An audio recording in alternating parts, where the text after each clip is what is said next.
Welcome to looking at the B-Qual app. This video is about how to use the B-Qual app and will take you through some of the steps on how to log in and how to enter data. The B-Qual app is designed to overcome the issues from using paper-based records. These include the ability to access your data quickly, the ability to follow and analyze your data as it goes across time, and to help you in your decision making for your business. Hopefully, this app will allow you to get control of your business and to find out areas that need improvement and to find out where you're doing well. So let's get started. The first thing I'd like to show you is how to log on. Logging on requires an email address and your B-Qual membership number. Just a point to the side, if multiple people are going to be accessing this system, then you're probably better off setting up an email address for the system itself, rather than trying to use personal email addresses. So I will show you how to log in. I've set myself up as a member and we'll go through this process.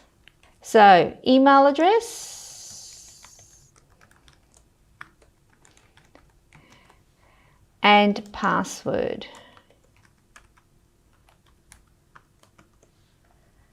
Okay, your password is your B-Qual membership number without the BQ. Okay, now this will take you to Welcome to B-Qual. As you can see, the B-Qual app is designed by the CRC for honey products and covers both B-Trace and B-Qual. I want to show you some basic things before we continue. If you click over here, it's your profile and it allows you to log out and change your password. I would recommend you change your password from your membership number because this is an important part of keeping your security. The other aspect is these three lines over here. If you click on these three lines, up will come the left-hand frame, giving you all the categories that you need for filling in the app. The first important thing is to look at the left-hand frame of the app. As you can see down here, we've got the categories that are really important for your business. While we cover lots of material in the app, I'm proposing to just take you through a couple of the categories today. For example, beekeeping. Now this is going to be an important category that you will do a lot of work in. So we will go through that one and then honey at the end. Please explore the other categories and fill them out as you see fit. Beekeeping. Now beekeeping is going to be common for most of you, so let's have a look at beekeeping. So as you can see here, under beekeeping, we've got further categories which are important and align with your B-Qual manual records. For example, sites. Let's go into sites. I've actually inputted a couple of sites. These are not real honey sites, but as you can see, it allows me to enter sites as we go. And this would align with your current manual B-Qual app page. When you start, please input your sites. You can do this either by adding individual sites here. For example, names, coordinates, landowners, nearest town produce. As you can see, this replicates your current manual process. I'll show you one of the sites. Okay, so this is a site I have entered in previously. So you can see that it has the coordinates, UWA is the landowner, and the site. Down here, you can click on whether it's near a GMO, is it a farm, requires key to access, etc. If you don't want to enter a site individually, you can download a spreadsheet template, fill in the data for each of your sites, and then upload it. This will help make data entry for other areas much easier. For example, If we download the template,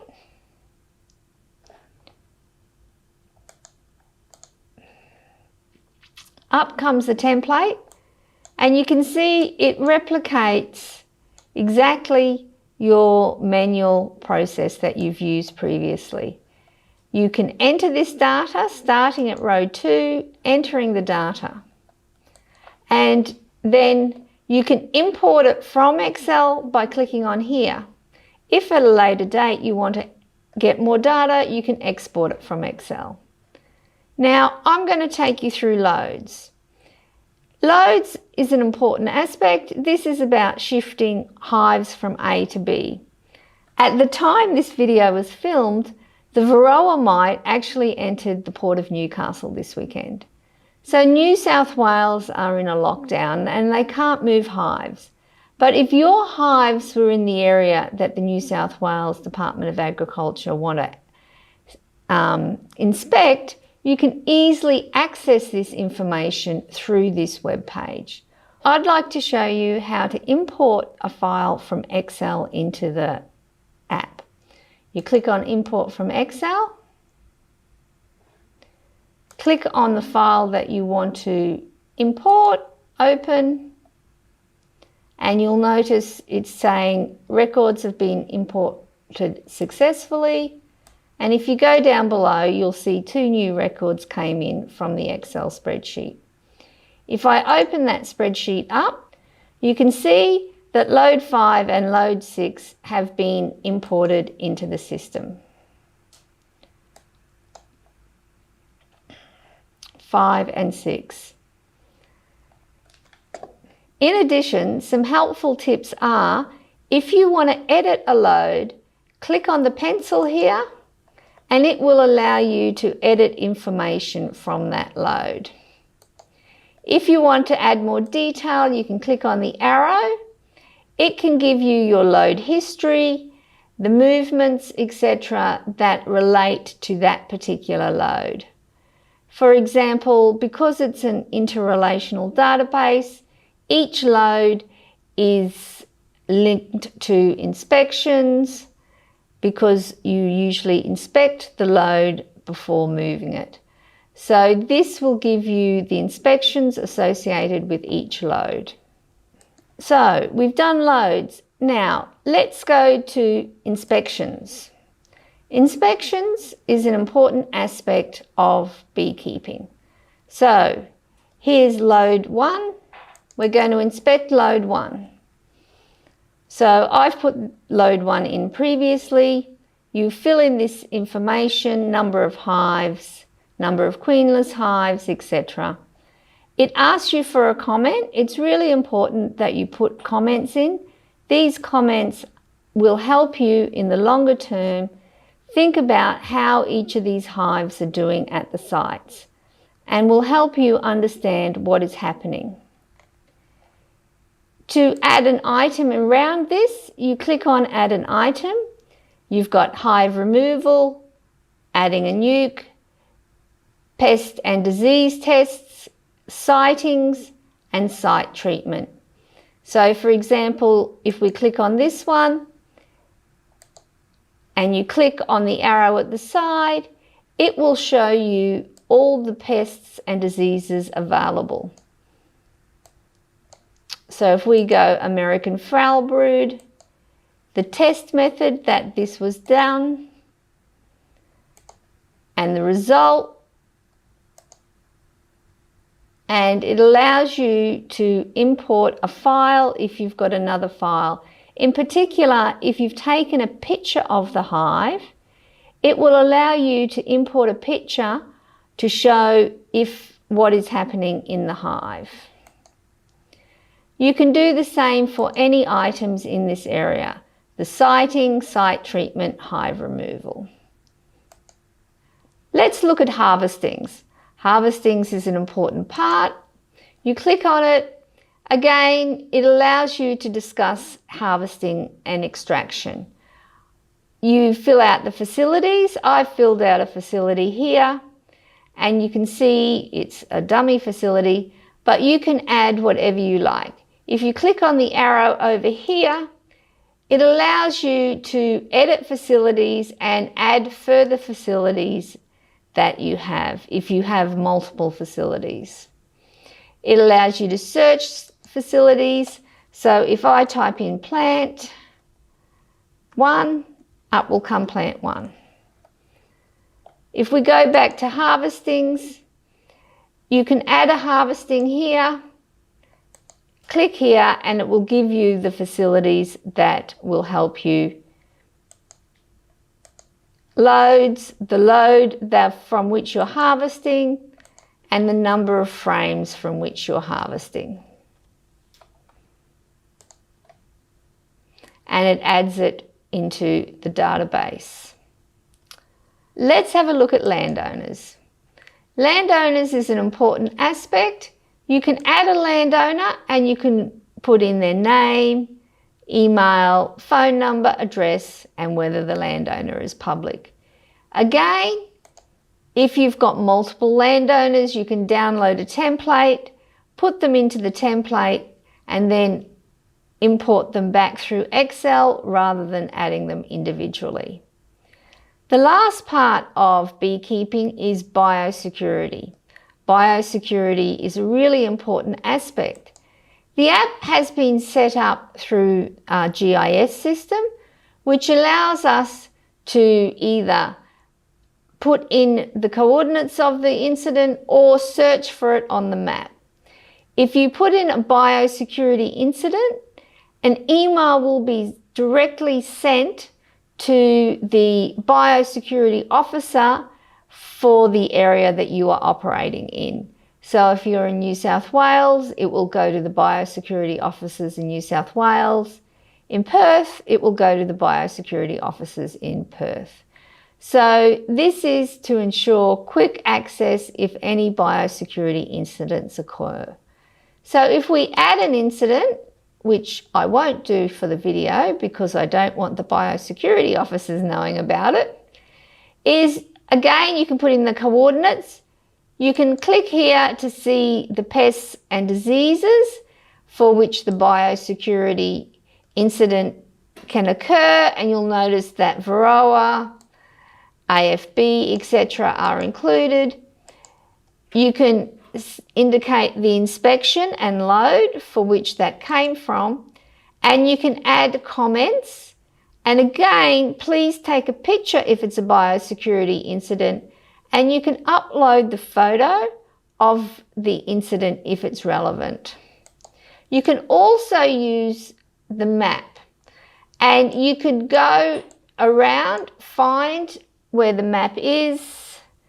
So I'm just pulling it up for Australia. You can click on Queensland, right, and just say you're in Bundaberg in Queensland. You can keep going until you can hit approximately where it is. So you can add the incident according to the map also.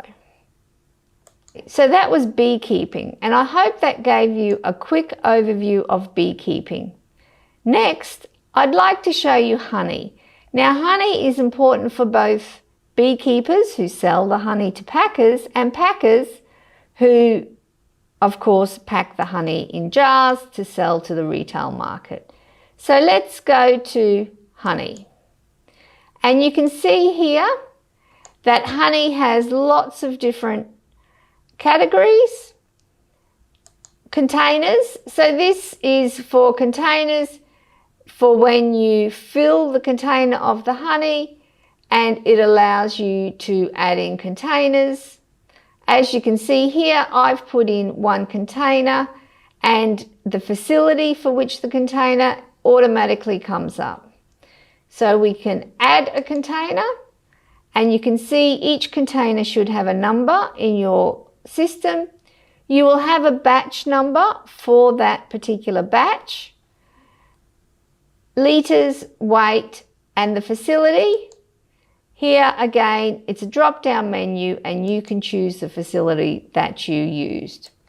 It also indicates whether it's filled and whether it's been created by a packer. You have the ability to upload files and save files if you wish. Packer containers again are different. So you can add a container, and in the packer container you can add a floral variety. So let's say we're in WA, we want Jarrah. It's a floral variety. You can click, you type it in, and up comes Jarrah. If you want another floral variety, say yellow box, you can see here that yellow box comes up with yellow bloodwood, banksia, gum, etc. So as you type in, it will automatically select the floral variety that suits.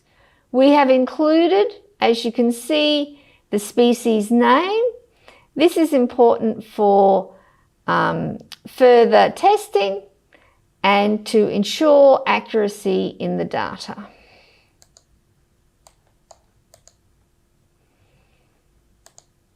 Okay, we have colour, odour, taste,